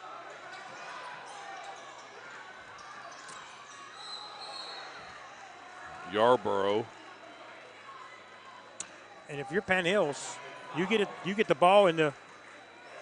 Yarborough has not shot free throws, so that's a smart guy to foul there. But you try to get the ball in Stevens or Fulton's hands. Luke Nedro picks up the foul for Central, and that's his 4th. So while you may be in foul mode if you're the Vikings, they can ill afford to lose Nedro. 2 fouls in this one as Yarborough misses. And unfortunately, at this point, sometimes the foul comes to you and you have to foul. And if you don't foul because you're a player needed on the court, seconds tip away. Second shot good. I think if you're Central, You try to foul anybody but number 2. Corey Fulton has proven to be pretty good at the line. 52-41. 11-point lead. Nedro, somehow, some way, from under the hoop, reached out and was able to get enough on it for it to go up and come through. And Chuck Crummey calls time. 2:11 left. 52-43. Indians by 9. Cut it to 9. And again, you can get a turnover, you get a quick 3. They still have not hit a 3 in this game, and they get back in this. It's a lot has to go right for them, and Penn Hills has to fall apart some, but still a long way to go in this one. And that nice shot by Nedro from underneath the basket, kind of a left-hand turnaround hook, underneath hook. Wow. We've got the teams from the third game here already. We're still in the first game. Latrobe is in the house. They're first of all, they're 90 minutes early anyway, but their game is not starting at 3 o'clock, so no way. They're going to be sitting around for quite a while. And they've had an upswing, and they've done pretty well. Boys basketball, we've seen their boys baseball program do really well. So a big upturn from Latrobe athletics in the last few years. Indians under duress turn it over. Yep. It was Cam Wiley who I think stepped on the sideline. And Central gets it back. Central Catholic's chance right here. Even if they get a 2, it cuts it to 7. They get a 3, cuts it to 6, and the crowd gets behind them, and then Penn Hills, the doubt starts creeping in. Big possession here, obviously. Gotta get it in.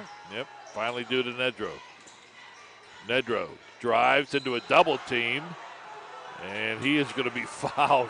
That is a break for the Vikings. That's another one. It looked like he traveled before he got fouled. That's the second time we've seen that tonight. Wow. That's 4 steps easy. Yikes. They're not kidding. They got a break there. Chance for them to chip away with the clock stopped at 2:04.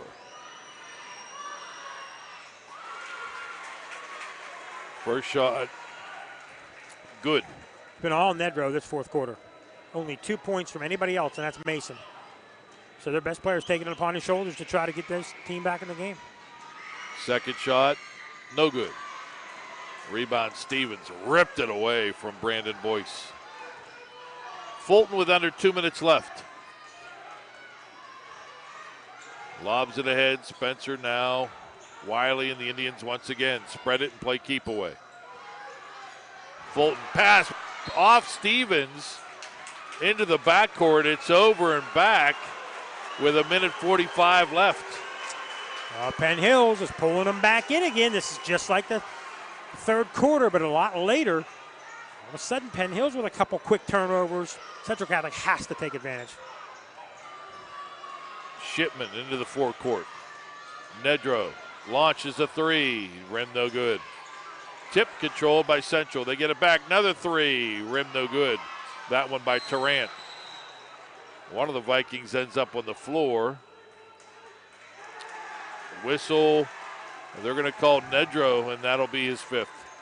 Yeah, boy, 2 quick 3s, and they hit those 3s. They're right back in it within 5, but they missed both 3s, and they have not hit a 3 all game long, and that could be their undoing. Too many missed shots, especially in this quarter.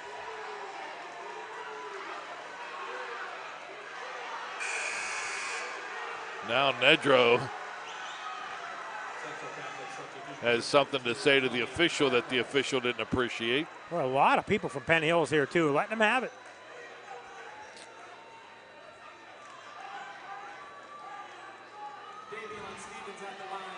(52-44). Vikings several chances to cut into that lead, but come away empty. And Stevens hits at the line.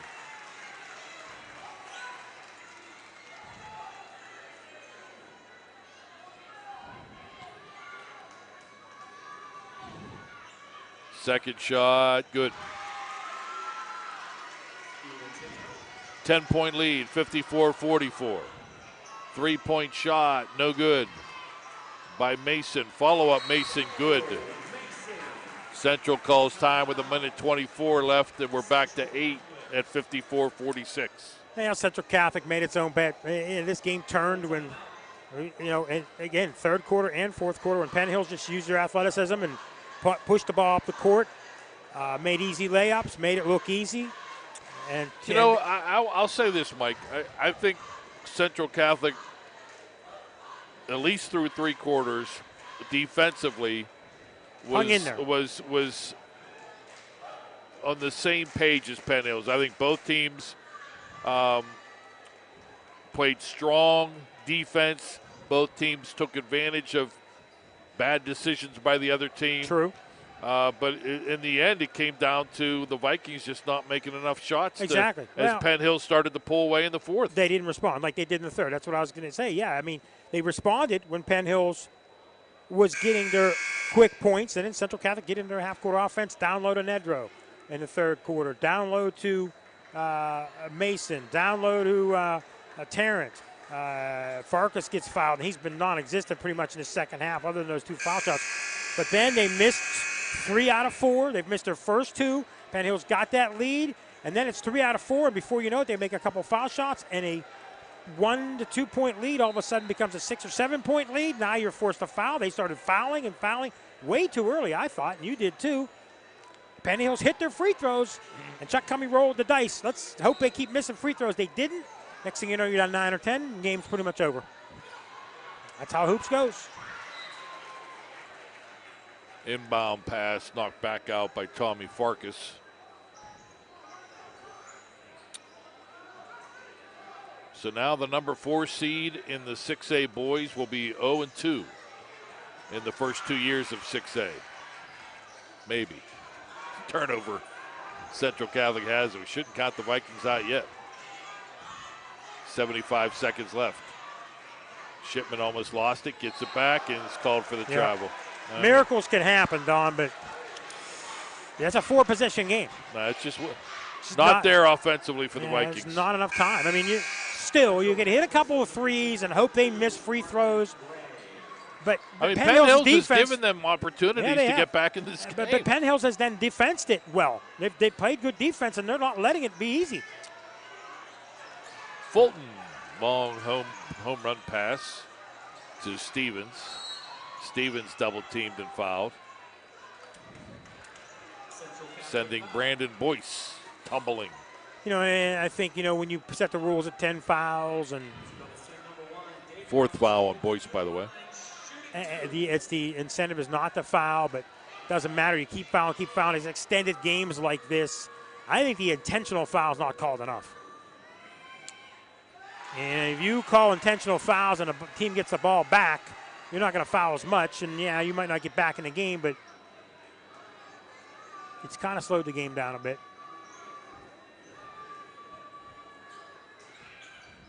Oh, missed. Central with the rebound.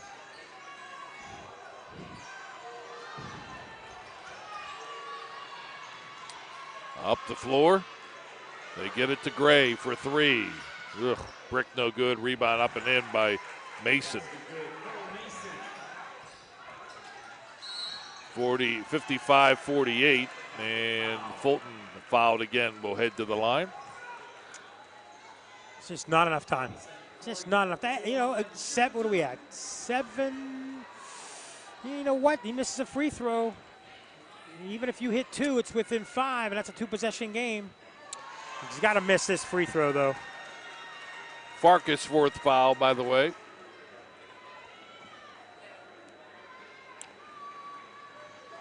They need him to miss this. He does. 56-48. Still got a chance.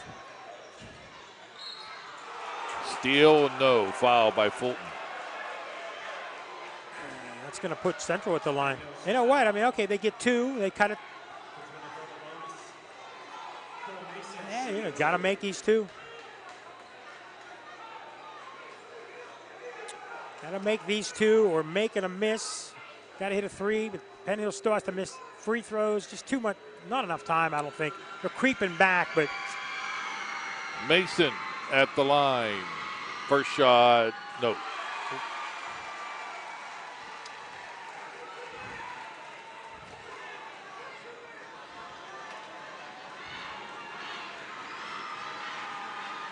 Second shot. Good. 56-49, 38 seconds left. Need a steal. Desperation mode now. Need a steal. Need another turnover. And Stevens had the inbound and a foul from behind.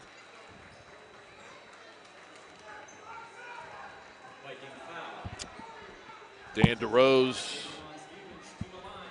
not happy with the inbound effort by Fulton.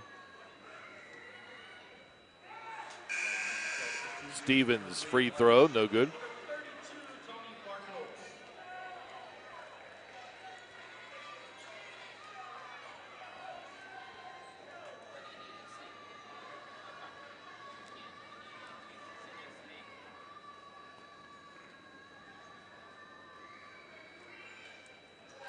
Second shot good, 57-49. And Central throws it away. Now we're going to have a conversation. May have been deflected by one of the Indians, and they do give it back to Central with 35 seconds left.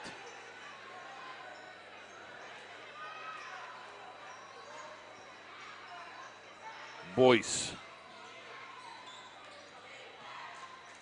to Durant. Hard off the glass, no good. Rebound, Penn Hills up the floor. Yarborough layup is good. 20 seconds left. 10-point lead. Farkas, Mason, three, no good. Tip. Penn Hills has it. 8 seconds left. Stevens to Yarborough, and the Indians advance. They lost in the quarters a year ago. They win in the quarters this year and are headed to the semifinals, as Central Catholic now has to root hard for Penn Hills if they want their season to continue in the state playoffs. Post-game show coming up. Final score, Penn Hills 59, Central Catholic 49, here on the Trib Live High School Sports Network. AstroTurf, a pioneer in sports surfacing, proudly supports high school athletics. Visit one of their 280 fields in the tri-state area to see their cutting-edge technology. AstroTurf's focus on R&D enables them to provide innovative surfaces that protect athletes and stand the test of time. AstroTurf now propels performance with iconic turf fields and legendary Record-Tan tracks. They manufacture, build, and maintain a full range of turf and track systems for total quality control. Learn more at astroturf.com. The team at UPMC Sports Medicine doesn't just rebuild wrists and knees. They build better athletes. Athletes at every level who want to get stronger and faster and prevent injuries. Fact is, no other sports medicine program in the region is more experienced when it comes to treating, training, and inspiring athletes. UPMC, the official healthcare provider of the Penguins, Steelers, and you. Find out more at upmcsportsmedicine.com. People ask what drives me. It's the respect I have for my opponents, the trust I have in my teammates, a coach who treats me with dignity, and a university that has faith in me on and off the field. That's what keeps me focused, why I practice harder, play my heart out. I play to win. I play for Carlo. Tell us your story using #WhatDriveSYou. Carlo University is a proud sponsor of the Trib Live High School Sports Network. Inside the WPIAL Wrestling Circle every Monday at 7 o'clock on the Trib Live High School Sports Network. Each week, we'll take a look at the latest happenings on the mat from around the WPIAL, talk with coaches, and get you set for what's to come as the season rolls on. Come out and see us every Monday as the show we broadcast live from 40 Bar and Grill just west of Washington on Route 40, inside the WPIAL Wrestling Circle, every Monday night at 7 o'clock, only here on the Trib Live High School Sports Network. Trib Live has a little something for everyone. Sports from high school to the pros. News from across the street and around the world. Arts and entertainment. Lifestyles. Opinion. Weather. Photo galleries. Video. You can even find your next job, house, and car. So look alive, Pittsburgh, and get the news you want and information you need all in one place. TribLive.com. TribLive.com. News and more 24/7. For a weekly in-depth look at boys and girls high school basketball in the district, log on to the WPIAL Round Ball Report every Wednesday at 6 p.m. here on the Trib Live High School Sports Network. Join experts Chris Harlan, Sean Myers, and James Dotson for coaches' interviews and the latest hoops news around the WPIAL. Oh, and Don Rebel is back on the show as well. That's the WPIAL Round Ball Report, Wednesday at 6 p.m. here on the Trib Live High School Sports Network. And we welcome you to the postgame show. Boys 6A quarterfinals, Penn Hills, big fourth quarter. They knock off Central Catholic 59-49. The win is a third straight for the Indians and improves their record to 21-3, now 2-0 here in the postseason. Central Catholic in their playoff debut falls to 14-9. And again, they now have to play the waiting game until Wednesday to see if their season will continue. If Penn Hills beats either Mount Lebanon or Latrobe, whoever they play Wednesday, then Central Catholic also will advance to the state playoff. 6 of the 8 quarterfinal teams from the district make it. If not,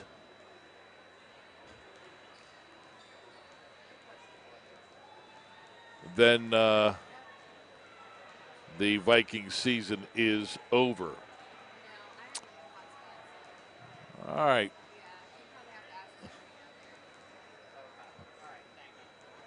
What do you got going for us here, Michael?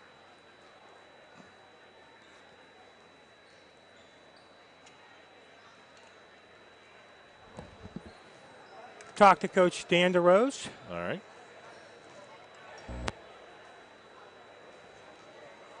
And here.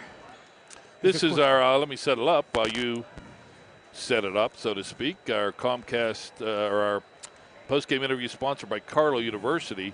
Comcast, proud sponsor of all girls high school sports here on the Trib Live High School Sports Network. We're here with Coach Dan DeRose after the victory. Penn Hills beating Central Catholic. Coach, not pretty. A win is a win. Sloppy game, but you'll take it. Yeah, we knew it was going to be a sloppy game. They make it sloppy, and we try to make it sloppy, to be honest with you. We just figured we had to make more plays than them, match their aggressiveness. They're probably the toughest team in the WPIAL physically, and I thought our guys stepped up to the challenge.